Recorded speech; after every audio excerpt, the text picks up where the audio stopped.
ready. We're prepared. Do not give in to fear. We are fearless. This is not the time to be afraid. This is a time to stand up and fight back and to resist any temptation for them to divide us. We're in this together. The rule of law is on our side. We will not give in, not give up. We will not capitulate. We will not bow. We will not bend. We will survive.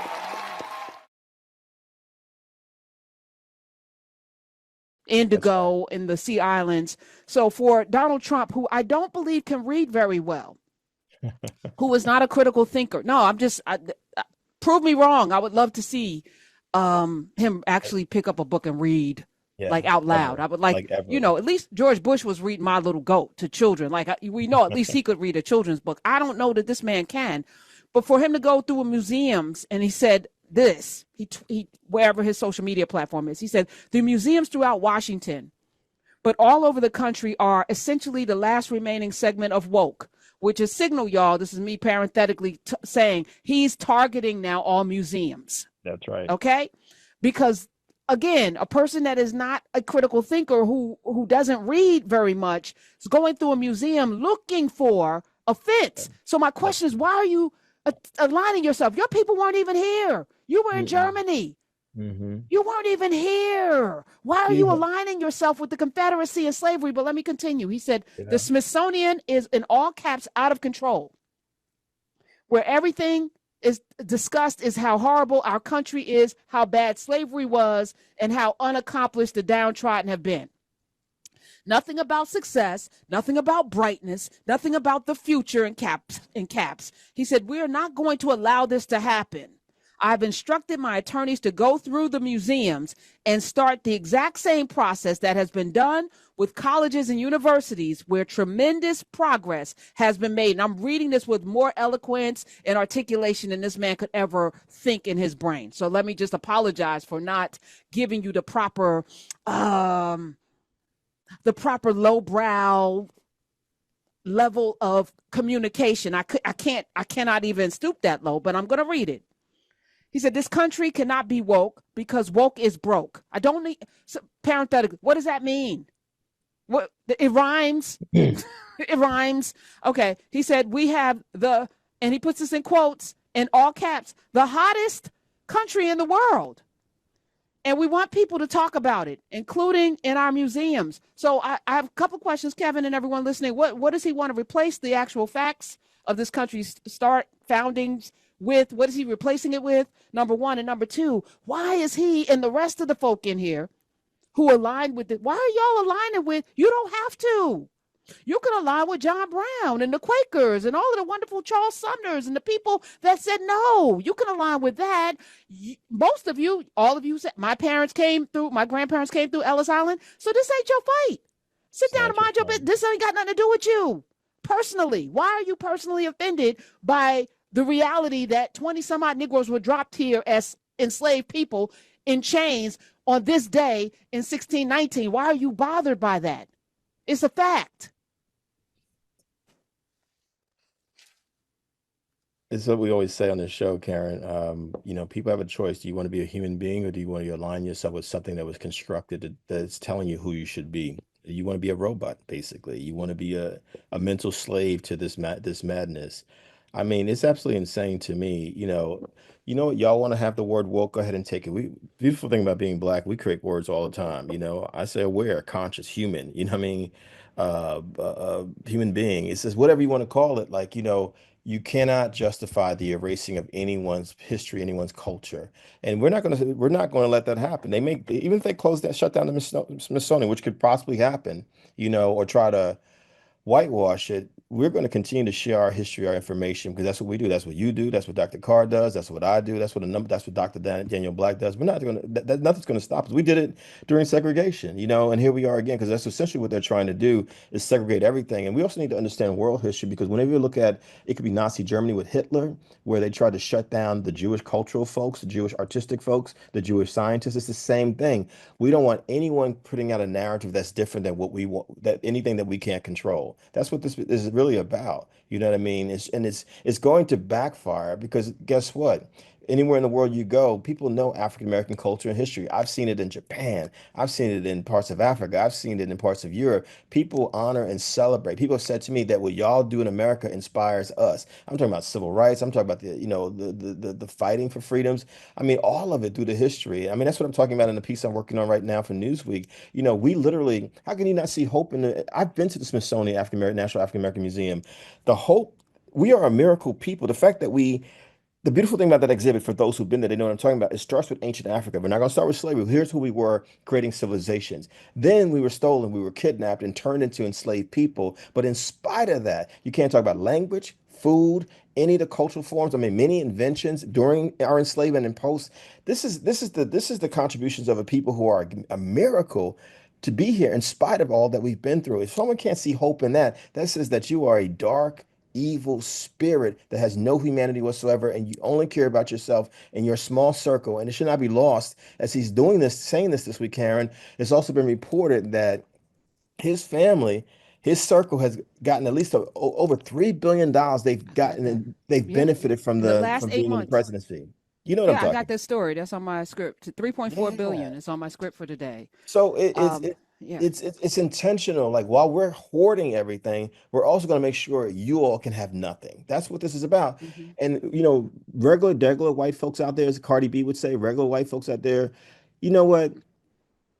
Y'all got to understand, y'all are not wanted or liked either. You know what I mean? But the skin color thing is used as a creation to pit people against each other. They don't care about y'all either. They do not care Yeah. about y'all. They care about their small circle. And this is the most extreme example we've ever seen. I believe in American history. We've had a lot of problems with presidencies, but this is next level because they're just doing it out front, open in ways that we can't even imagine. Couldn't have You are imagined. spot on. Yeah. So let's hear from Nicole Hannah Jones, whose 1619 project, Yeah. Pulitzer Prize winning 1619 project, helped frame the founding of America, Yes. rooted in bondage, which Yep. was the primary commerce, the primary economy that fueled America's greatness in those first 200 years, right? It was slavery. It was That's right. slavery. That's And right. it was a kind of brand of slavery that had never been seen before. So, for everyone who wants to talk about historically how there's always been slavery, not like this, not No. like this, not No. intentional, not with breeding farms, not with people who use their semen as a means of weaponizing their power. Rape was part of it. The Spanish did it. The Spanish did it, but the French did it, but they also embraced the children that came from it. Here, your children became your property and you became wealthier by raping. You became wealthier because you got more property.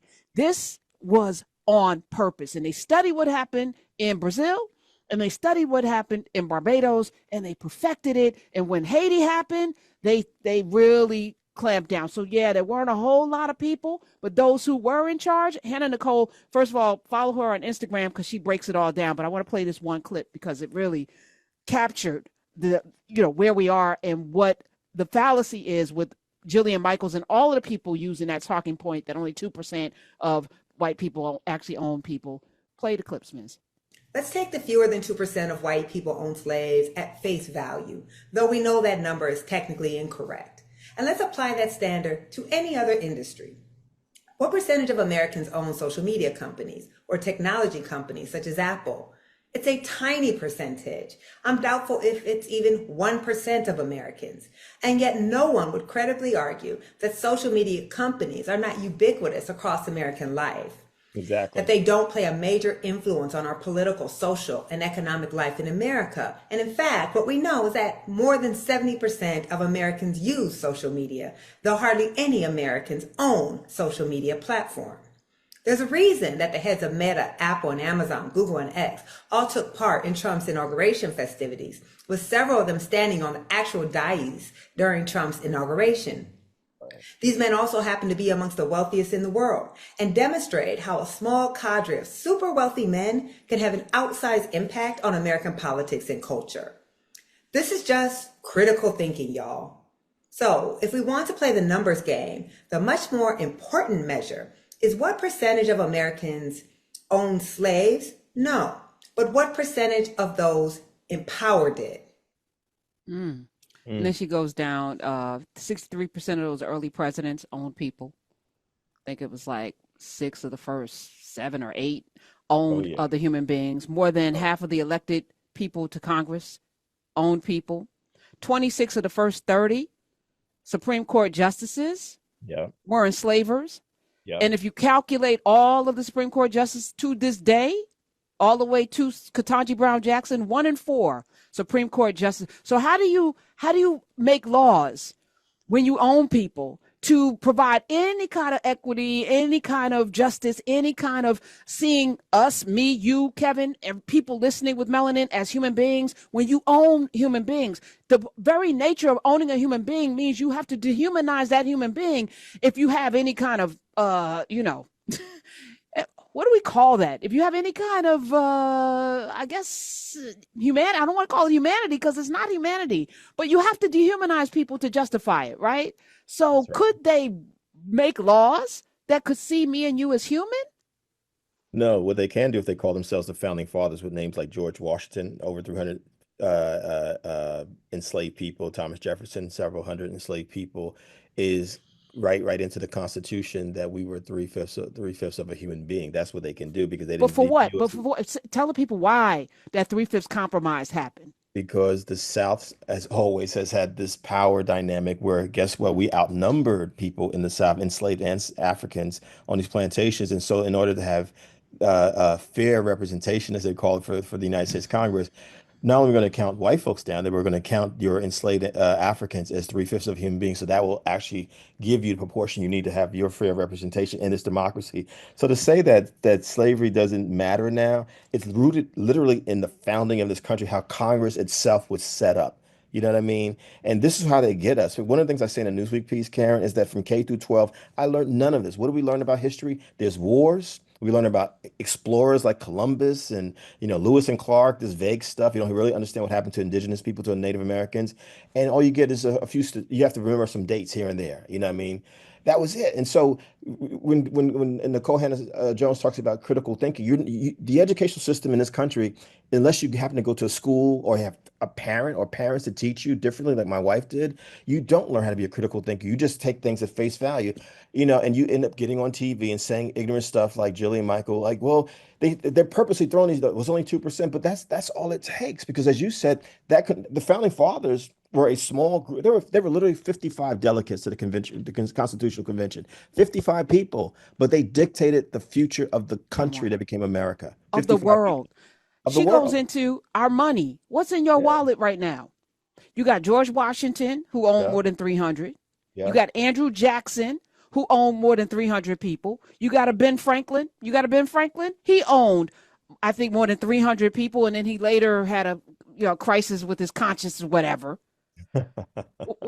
Like, let's look at it. I mean, Abraham Lincoln got to be on a penny later, but even codified into the money that we exchanged as legal tender It's are everywhere. enslavers. It's everywhere. It's everywhere. It's everywhere.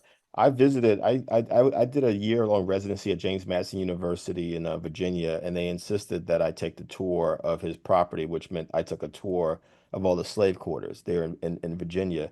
It was profound because you begin to realize, yep, all those early presidents of the United States, they all, I don't remember the exact number, out of the first 16 up to Lincoln, two-thirds of them were owned African people, owned black people at some point. You know what I mean? And some of them were quite horrific. They make Andrew Jackson into this incredible hero. He was a monster toward indigenous people. He was a monster Yeah. toward black people. Thomas Jefferson did not have a relationship with Sally Heming. What choice did a black woman or a mixed race woman who had black blood in her have but to have black women were raped. Black women were raped. Black women were raped on those plantations. She wasn't his girlfriend. She wasn't his mistress. She wasn't her partner. She had no choice. She had no choice. She had no choice. You know what I mean? It's like, but this is the stuff they don't want to talk about. And this is not to, what I say to people, we don't ever heal as a country. This is what I'm saying to Newsweek people. We don't ever move forward as a country if we're not willing to have the difficult conversations. That's the problem with our country. We don't want to have those conversations. We just want to sweep it away, erase it, don't talk about it, which is why this country is traumatized perpetually. Yeah. Period. And again, why are you raising your children to identify with colonizers, enslavers, Yeah. rapists, and thieves. Why is that your heritage? Why is that your heritage? Nikki Haley, you ain't even from, ma'am. Why is that your heritage? That's not a Southern. The Confederate flag is not your heritage. And if you came here through Ellis Island as an Italian, that's not your heritage. No, it's That is not. not even. You were among the when civil rights. You were on that wall. No blacks. No, well, they no N words. No Jews. No you either. Yeah. Italians, like you were part of that. You weren't white until they needed you to be white, and now you're so happy that you're complicit. Yeah. Hispanic people, the people that speak Spanish right now, why are you in alignment with this? Please help me to understand. This is the Because insanity you of wait, hold on. racism. You weren't even Hispanic until the 70s. No, this is the insanity of racism. Pitting, first of all, getting people to hate themselves, to deny who they are, but also to forget their own history and not understand that your natural alliances with people who, I mean, this is why a law was passed in Virginia in the late 1600s to make sure that enslaved black people and indentured white servants wouldn't get together because that 2% or 1% or 3% or whatever percent it is or was understood if these folks actually come together, they may realize what's really happening here. That's the reality of it. And that's why we as black folks who are listening out here, we need to think about these things. As I watch what's happening with ICE raids around the country and this takeover of DC and this attempt to take over LA, this is not just about immigrants. This is about all of us. This is about all of us. And we have to understand that. I mean, and they win when they keep pitting us against each other and we don't learn the history. We don't know the history. We're not critically thinking. And this is how they get away with doing this stuff. I mean, this stuff that's happening with the Smithsonian, this is just symptomatic. This is yet another thing because every day is something we know, and that's even purposeful. Let's keep constant chaos happening. Let's keep distracting them. Let's keep taking them in different directions. Because that way we can keep doing what we're doing, which is hoarding all the power for ourselves. I mean, think about what's happening in Texas. This sister, Representative Nicole Collier, and how she's been sitting there for the last couple of days. This is no different than how Shirley Chisholm was even allowed as a woman, as a black woman, to participate in the debates back in 1972. Let's think about what's happening here, but we can't connect the dots if we don't know this history. This is no different than Rosa Parks and all the black women who organized boycotts throughout the South, even before Rosa Parks, because that was going on since the late 1930s into the 40s, into the 50s in this country. It wasn't just Rosa Parks, but it's like they don't want us to know these things. But when you think about what's happening, Texas, this state that is trying to get rid of these seats, including Jasmine Crockett, think about it like this. I'm not saying Lyndon Johnson was some great man because he definitely had his prejudices, but a Texan is the one who made sure the Civil Rights Bill and Voting Rights Act got through in the 1960s. And now it's Texas that's saying, oh, heck no, we're going to erase all of this stuff. This is the irony of everything that's happening right now. I mean, when we take our foot off the gas pedal, when we're not organized, we're not connected to communities, we don't know That's our right. history. Look what's happening 60 years later. It's crazy. Well, we're going to talk with a chief organizer. Uh, Felipe Luciano will be with Yeah, us. young Oh, leader. I cannot wait to have this conversation because this is, we just have to remember, Kevin, and everyone listen, we have to remember because the work was already done. The Yeah, work was done, so we wouldn't even be here. yeah, Somehow along the way, we got amnesia. we sure did. Somehow along the way something happened. We need some ginkgo, some spiritual ginkgo, some historical. I don't know, but this we have to double down now on history. If it's going away, you need to be more literate than ever. You need to know more. Your children, you need to sit them down and make them read. I don't care. Threaten without violence and bribery is everything should be on the table right now. Make sure that your babies know what the hell they need to know because this is not just about it's easy to take us out physically. Maybe you could take out a body physically, but when you can get our minds, Our that's minds. forever. Yeah. The thing that I see some of us talking about on social media is I'm like, this has nothing to do with what we're dealing with right now. I'm not saying you can have balance in your life, have fun, you can party, have a good time. God knows I love those. We need joy. We need joy, lots of it. But when a sporting event or a video game or some mindless TV program is more important to you than knowing what's going on, we're in trouble. We are in deep trouble. We are in deep trouble. We're ready. We're prepared. Do not give in to fear. We are fearless. This is not the time to be afraid. This is a time to stand up and fight back and to resist any temptation for them to divide us. We're in this together. The rule of law is on our side. We will not give in, not give up. We will not capitulate. We will not bow. We will not bend. We will survive.